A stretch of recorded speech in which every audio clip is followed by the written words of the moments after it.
Stephen is stoned. The man kneeling here is Stephen. He is a faithful disciple of Jesus.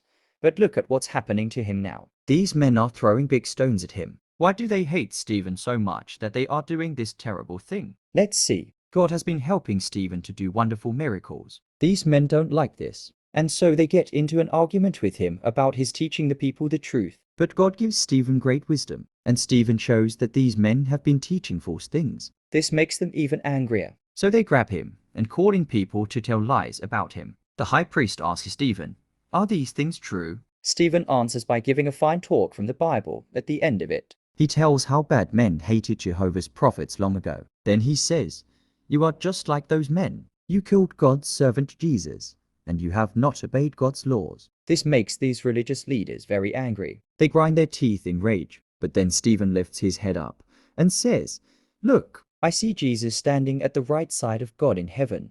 At this, these men put their hands over their ears and rush at Stephen. they grab him and drag him outside the city. Here, they take their coats off and give them to the young man Saul to take care of. Do you see Saul? Then some of the men begin throwing stones at Stephen. Stephen kneels down, as you can see, and he prays to God, "Jehovah, do not punish them for this bad thing." He knows some of them Have been fooled by the religious leaders. After that, Stephen dies. When someone does something bad to you, Do you try to hurt them back, or ask God to hurt them? that's not what Stephen or Jesus did. They were kind even to those who were unkind to them. Let's try to copy their example. Acts 6, 8:15, 7, 160.